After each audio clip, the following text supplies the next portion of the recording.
Just past 12:30 here in the nation's capital. Welcome to SportsCenter. I'm Scott Van Pelt. We have a lot to get to on the way. We're going to get right back to Minneapolis with more as the Timberwolves win this critical Game 3 to take a 2-1 series lead. We have a couple of pivotal Game 3s in the Eastern Conference as the home squads get on the board.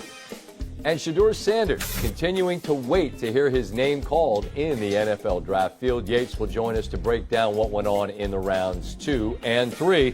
But we get right back, as advertised, to the Twin Cities. Jaden McDaniels is thrown on the headset. Hey, Jaden, it's Scott Van Pelt here in D.C. Thanks for taking a minute to be with me on a Friday night with the Lakers in town. You have a career-high 30.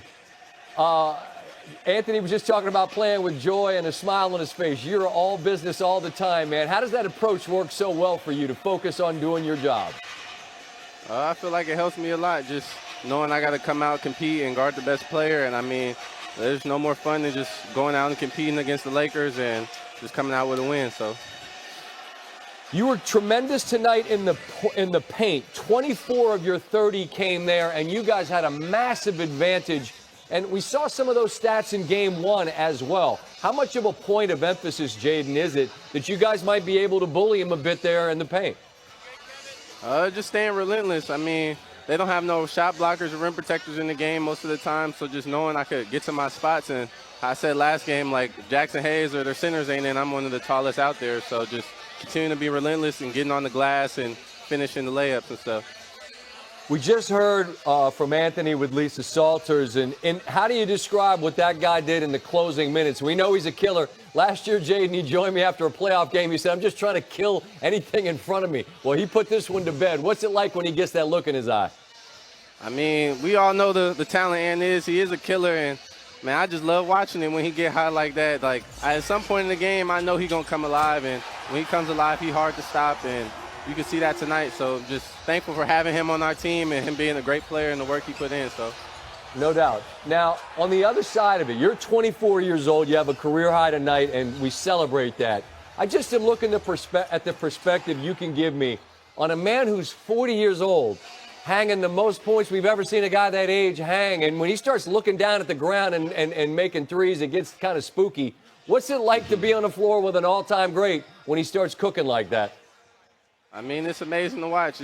Sometimes it looks so easy when he's just dribbling down, looking at the ground, shooting them threes. I mean, right. 20 years, 21 years. I mean, you just got to respect it and just go ahead and compete. But, I mean, he's the great, and we're just going to keep fighting against him, though. Well, and you guys got the win. And look, you guys have made a deep run a season ago. It's not like you're new to this. But in a game like this where you've already taken home court, it feels like, to me, Jaden, it would be a massive, massive game to not give it right back to him. Don't let him come in here and steal it back. How much was that kind of the message? Let's make sure we get our nose back out in front in this series tonight. Just playing with that chip on our shoulder. I mean, we didn't play as well as we wanted to Game 2, and then just coming out Game 3 with that attitude and that fire in the first half, first quarter, and it led us to a good place in the game, and we was able to withstand the lead and continuing to build off of good shots, bad shots, turnovers, and was able to come out with a win.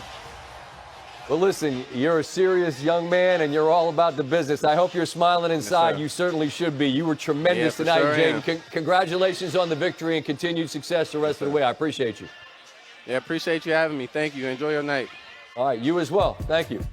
Jaden McDaniels and the folks in Minnesota are going to enjoy their night as they take Game 3. Late in this one, it's a 4-point game, and LeBron, that's exactly what Jaden was just talking about, man. When he starts looking down at the ground and pulling from 30, look out.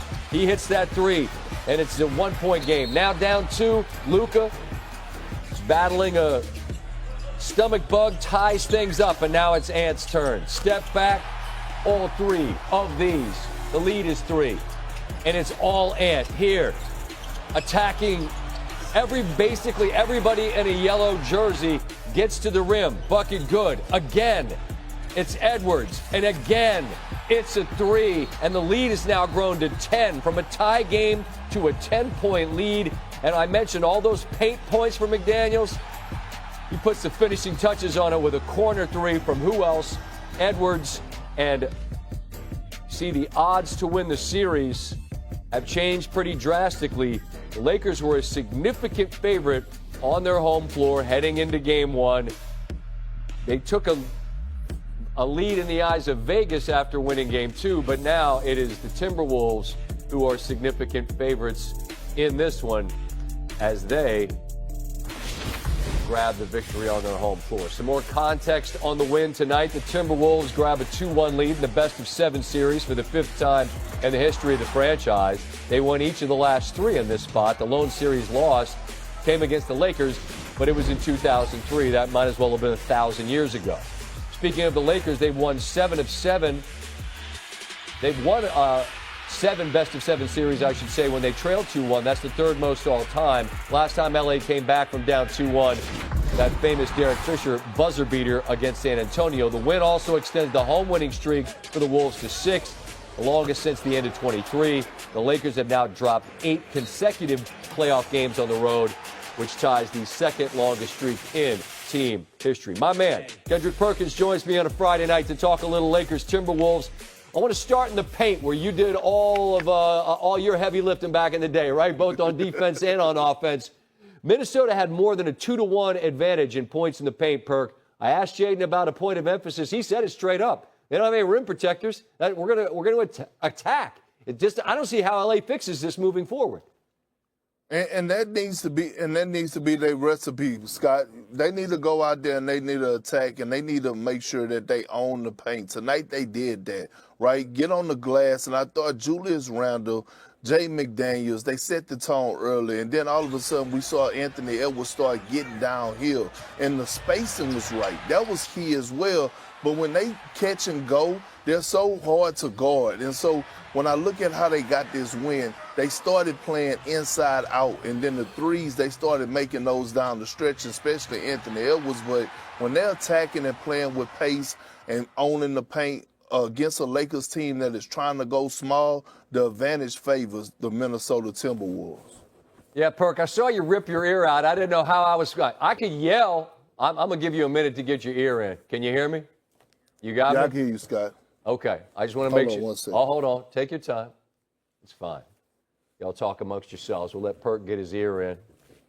And when he gets his ear in, you take your time. All right, here. You take your time with that. And I'll give some folks at home a little bit more context on this. In the last 20 years, you see that when the Lakers fall behind in a series 2-1, that has not been a recipe for them to succeed. So, Perk, you can hear me again. You mentioned about Ant. Like we just showed it in the highlight. Last 4 minutes in a tie game, and the man flips a switch. I said before the series started when we had Brian Windhorst on, I realized the star power on the Lakers side. But there was a much greater than none chance that at the end of this series, Anthony Edwards could be the biggest star in it. It seemed kind of crazy when I said it, but I don't feel so silly saying it now. What are we looking at with this young man and his evolution in the game? Oh, it wasn't crazy, Scott. Now, look, he's young, but he has an old soul. And I said this last year, Anthony Edwards is the best young leader in today's game. What we saw him let others get involved in the first, second, and third quarter. And when it was time for him to take over, he did just that. Came up clutch with crucial buckets, playing with the pass.